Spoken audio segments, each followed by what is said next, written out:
is as human as every other person. The fact that he has so many people, or she has so many people around her, does not make her a superhuman or a human from another planet. I've heard people come to tell me, like, as a pastor's wife, don't show it when you're angry. And I tried. And one day I couldn't hold myself. I busted because I didn't know whether I was angry or happy. PJT. Real Talk with PJT. Pastor Jackie Talena. Hi everyone, and welcome to Real Talk with PJT. And I am so glad to be coming away with this wonderful, topic I want to talk to you about today on Real Talk. Today, I just want to talk to you about the pastor's marriage. Have you ever imagined and wonder how and what the pastor's marriage, is all about? I am a pastor and I am happily married. So when I'm talking to you about the pastor's marriage, I'm actually talking to you about the reality, that exists in the pastor's marriage.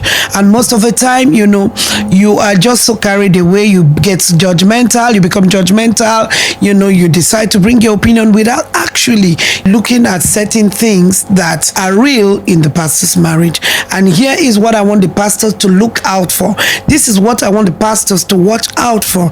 Be you a male pastor or a female pastor, you need to watch out and look out for this so that you don't, ruin your marriage in trying to keep your ministry, your name, and your church, to say it all. So please, it is very important for you to know that outside the church and outside the ministry and the marriage, it's an institution of its own, and every attention must be given to it, because if you are going to treat it, just like every other normal thing, you will just discover that you're gaining your church, you're gaining your ministry, and losing your marriage. And talking about pastor's marriage, divorce is real. In the pastor's marriage, it is real. Today, bishops get divorced, pastors get divorced, apostles get divorced. Anybody can get a divorce. So it is no longer, something sacred. Before, it is something, we look out for, we avoid, we try to cover up, but not anymore. The fathers are getting divorced, the children are getting divorced, and everybody's getting divorced. But all we need to do is to pay attention to how it can be avoided and what we need to do in order to avoid the things that may, create that atmosphere that may lead into separation and divorce in the pastor's marriage. Well, one of the things that I want you to look out for is that the pastor's marriage shouldn't be illusional. Because of status, we try to create illusion and making it look like, it's the pastor's marriage is different from another marriage. No, the pastor is as human as every other person. The fact that he has so many people, or she has so many people around her, does not make her a superhuman or a human from another planet. So we try to create this illusion around the marriage of a pastor, and then we now creating our mind, this is what the pastor's marriage should look like, and the pastor now begin to create another how do I put it now, a picture of how their marriage should look like, and then before you know it, reality is gone, far gone. I can attest to it because I've been there, whereby you want to smile because the church wants you to smile, whereby you are angry, you don't want anybody to to know that you're angry. You can't express. I got to a point in my life that I did not know how to express my emotion, because I'm a pastor and I'm married to a pastor, and I need to live what the people are looking for. I was actually living an illusional life instead of a real life. I mean, for crying out loud, I have mouth and I eat food. So why don't I want to tell people when I'm hungry? I mean, there are many incidents, that's happened in my marriage, and all related to the fact that I'm pastor, because I would think if I wasn't a pastor, would this have actually happened? I remember a particular incident. I keep saying this. Anytime I have opportunity to be real here, I tell you this. I remember there was this day I had an argument with my husband in the morning before we get to church, and what we're actually arguing about is actually, a personal thing, and none of us could come to an agreement over it. And my cousin was staying with me, and she then does my makeup before I go to service every Sunday morning. And this particular day, trying to apply, the eyelashes which I am allergic to it. I didn't know I'm allergic to, I think the glue or something they use on the lashes. I have allergy for it, and I never knew. And fixing the eyelashes for me, I was looking so pretty, so elegant, and then we get into the car. My husband looked at me, despite the fact that we just had an argument. He was admiring me, and I was full of myself, was so happy. But then I wasn't, deep down in me, I'm still like, that woman factor. You're pretending as if, we didn't just have an argument. I'm expecting an apology. Why we just, and he felt like, by complimenting me and squeezing my hands, I should know that, everything is normal. And I was still sulking in my heart. Yet I was smiling because, nobody in church should know that I'm sulking inside. Unfortunately for me, I got into the service halfway into the preaching. I started reacting to the glue, and my eyes was bringing tears uncontrollably. The tears were, and I was getting handkerchief upon handkerchief. I didn't know I was actually reacting to the glue. My husband was like looking at me, became destabilized. Why is she crying? Is it because of what happened? He was trying to, balance himself. And here was I struggling. God, what are the people going to think? They will think that, I'm not happy. Yes, I'm not happy. I was like confused because I was actually not crying. That was just the truth about it. But my husband felt I was crying. And let me tell you what, the whole church thought I was crying. So everybody had opinion today, and you could see people sending me message after service. Mama, whatever it is, the Lord is your strength. Take heart. Mama, don't worry. Being married to a pastor is not easy. For what? It is glue, for crying out loud. I wasn't crying. But because of the illusion you have created in yourself and in your mind, and then they've made us to create an illusion that the pastor's marriage should all be perfect. So you shouldn't even expect yourself. That they had no control over that situation. And I was, tears were just coming uncontrollably. It was just as a result of my reaction to the glue. But everybody concluded with different opinion. So at the end of the day, whose opinion was I going to live like? Because I had to create an image. It felt sad. Everything should just look the mirror. No. There are times you can imagine how comfortable I was. I wasn't even looking at the pain I was going through. I was most concerned of what are the congregation going to say about, me crying all through the service, especially when my husband is preaching. And, oh my goodness, that particular day, I think he was talking about, the home front or something like that. So it was like, me crying and like debunking what he was saying. And it had nothing to do with what he was preaching. So you can imagine how the situation created itself. And there are sometimes, situations like that arise. You should not go and pretend and kill yourself because you're a pastor, please. And don't as well crucify the man or the woman because they are your pastors. They are human. Allow them to be themselves. Don't try to create an illusion that does not exist, because when the real reality comes out, people get disappointed at you. When they get to know the real you, the members and the followership you are actually trying to keep will leave you.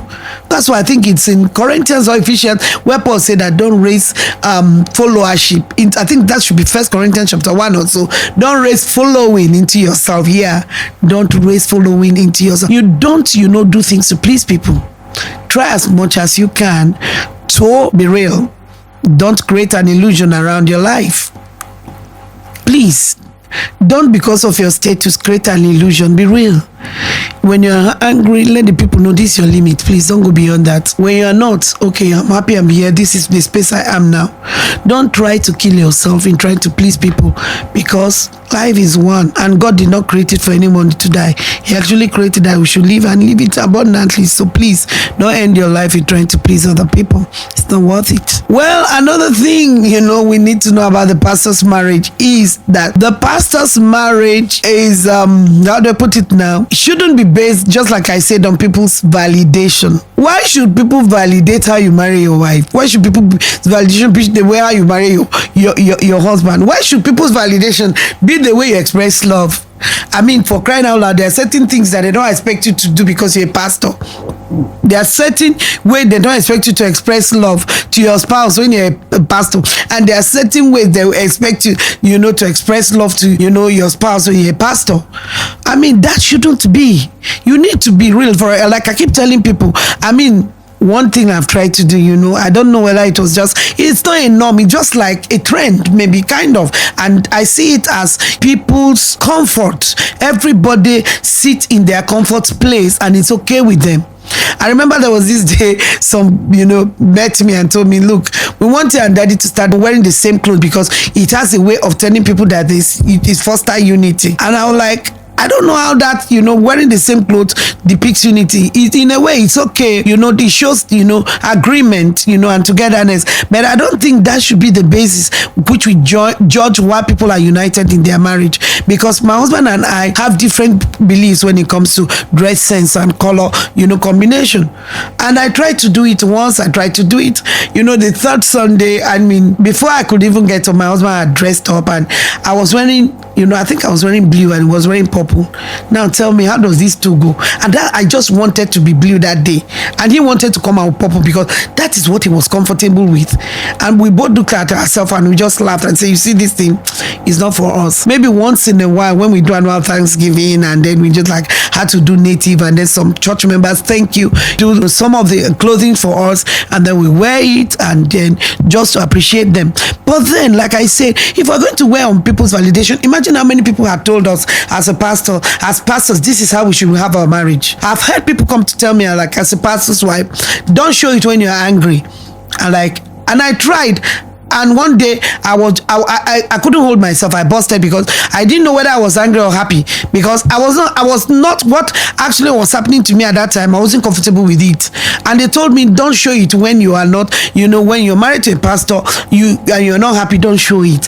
And somebody was making me, squeezing my emotion and making life very, very uncomfortable for me. I had to just, bust out and started crying because I didn't know what to do. Just imagine if my kids were there at that moment. I mean, what will they say about their mom? So please, pastors' marriage shouldn't be based on people's validation. Every marriage is marriage, whether pastors, whatever is your status in life, high, low, class, medium, we are all married and married. That is it. It's just that, depends on your belief. And my belief is standing on the word of God, which is what I believe. I'm not changing about it. I stand firmly on my belief. So anything done outside that context does not agree with me. So I'm not going to leave what you believe. So please don't let pastors, base their marriage on people's validation, because this has happened in so many places, and it could be one of the major reasons why pastors' marriages are failing, because we want people to validate us. Please, they shouldn't. Be yourself, because you may lose a whole lot by trying to keep the people.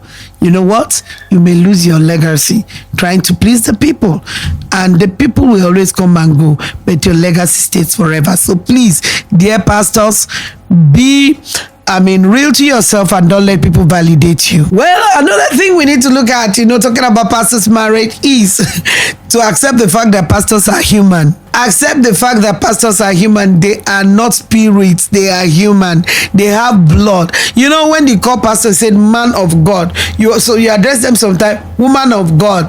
That means there is a man factor and there's a woman factor. So why do you make them look like a spirit when it comes to marriage, when it comes to their marriage? They will expect, this pastor's spouse sometimes to behave like a spirit. Sometimes they expect the pastor to behave like a spirit to their spouse. For crying out loud. It's really, really, a tradition and a culture that needs to be looked into and worked upon, because pastors are human. Pastors are human. They are. Let them express themselves. Why is it that you can't show, romantic affection to your spouse before people? The pastor mustn't kiss his wife in the presence of others. Who said that? Where is it coming from? And somebody else could kiss their wife before. When we got married, my husband and I were not doing that. Honestly, we couldn't kiss publicly, because why? We're pastors. For crying out loud, what example are you actually showing your men and the women in your church? And there's this other one that when you want to kiss, or like show affection, to pretend like, so that you create an impression. No, now, why should marriage be based on impression? No, we are human. So don't, there are sometimes you do some things that will tell you, you're a pastor, don't create an impression. No, as long as that impression does not contradict the word of God, please let us be free. Allow us to be ourselves. Allow us to air our opinion. If I need a hug, if I need attention, if I need, my husband to hold me, if I need to put my head on his shoulder at that particular time, I should be able to do it. As long as it is not obstructing the word of God, I should be able to do it. Why am I being restricted to express emotion in a certain way? Because I'm a pastor. Why shouldn't I? I remember, some years back, I went on a vacation and I had to go swimming with my husband, for crying out loud. And I didn't even wear a bikini. I did not wear a bikini. And I took picture with my kids. And I just had my head up, just my head. I think, the picture was just head up. That was just it, with my swimming cap. And I took a picture. And the next thing, I saw the picture flying. I'm like, see, why should mama expose herself like that? I'm like, does it mean that for the rest of my life I'm going to be, living like how do I call it now? A robot? Does it mean that for the rest of my life I'm going to be living in pretense? I'm human. Allow me to be. As long as whatever I do or my spouse does not, go contrary to the word of God. And pastors, please stop creating impression that gives people the idea to do this. You are human, and that's the truth about it. You're a man of God, you're a woman of God. Of course, anything that is decent is okay. If it is not decent and you know that it is not a decent thing, before God, then don't do it. That's just it. But that you're not expressing your humanity because you are a pastor, may cost you some, because there's going to be a point whereby it will begin to depress you inside, because you're going to feel left out. And you'll discover that when you are getting older and you're supposed to focus on one thing, you now begin to recreate the adventure you missed when you were younger. That's not how it should be. So grow with yourself, create the adventure as you age, and let it be normal. Not that because you want to create an impression, you deprive yourself of certain adventure, and now that you are old, you begin to now crave for that, to fill that vacuum, and you're doing so many things that does not go with your age. For example, this is a Gen Z age. This age, there are certain things that you're doing with your wife that does not go with your age, but because you missed it when you were younger, now you're doing it and they're making mockery of you. So live your life and grow with the age, so that you don't make mockery of yourself because you were trying to create an impression. You're human. Remember that and live your life. Well, finally, okay, just before I close for today, know that you don't use your, I call it, native and spiritual intelligence to do counseling. The issue of counseling is a long time thing. It's not a one-time fix whereby you just call somebody, pray for them, counsel them, and let them go, and that doesn't solve problem. There are some that will entail the person coming over and over and over, and it has to do with the opposite sex. You need to involve your spouse, because how's your spouse going to feel when they keep seeing, for example, your wife seeing the same lady come every day, because you are going through a long time counseling. If you don't involve your spouse, obviously she's going to react, let me tell you. And if you don't involve your husband, he is going to definitely react. Counseling is not what you just use your native intelligence or spiritual intelligence and you just do. Do you know where these person is coming from? Do you know their background? Do clocking and know where they're coming from. You will be surprised that sometimes it takes 6 months to reprogram the person. Do you know the mind? To walk it back again. And so because it's going to take you a long time, this person is going to be around you for a long time. So why are you not involving your spouse? Why are you shielding the person away from your spouse? You're human. You don't want to create impression, yet you use counseling to create impression. Can you see how hypocritical this thing is? You don't want to, you say, no, let's not create a wrong impression. Yet you use counseling to create an impression. That is wrong. So please carry your spouse along in counseling. Don't use, I call it, native and spiritual intelligence. You don't use it to do counseling, because counseling takes, sometimes you have to come from a professional point of view. For example, I'm a certified marriage coach and a family system reprogramming coach. Now, you don't just come at me. There are some programs that when I talk with you and I'm able to diagnose something, it may take me 6 months for me to put you back into that place where you need to be to function properly. And then I'm not going to tell my husband, and I have programmed you, scheduled you once a week for 6 months.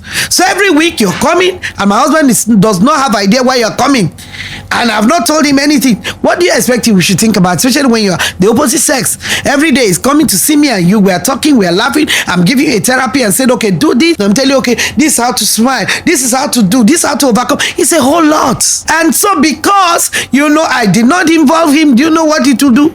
To be a counselor in the office and then get back home and be a wife, or being a counselor in the office and get back home and being a mother, they are two opposites. So it is very important not to use your native intelligence. You come and tell the person that, oh, this is how me and my wife used to do it. Okay, now my wife doesn't care, so let's just do it. Come, okay, don't worry, I can solve your problem. This is how my husband and I used to do it. So come, that person is not your wife, that person he is a counselee, and you must give the due attention. The professionalism attached to it must be given to it. So please learn to be professional when it comes to your counseling ethics, because as a professional, as a counselor, there are ethics that goes with dealing with the opposite sex. So if you don't bring it on, it will affect your marriage, and it will become part of the reason why marriage is the way it is for you as a pastor. Well, I hope that makes your day as a pastor, and those who are listening to me talking about the pastor's marriage. Don't forget to subscribe, don't forget to like, and also to click the share button, because I am always here on Real Talk with PJT. Good talking with you again. And if you're looking for a counselor or somebody you need to talk to, call or send me an email right away. I'm always available, and to help you reprogram, re-engineer, recreate your mind, and also help you create an atmosphere for a blissful marriage. That's what I'm here to do. This Real Talk with PJT. Thank you. See you some other time. Bye.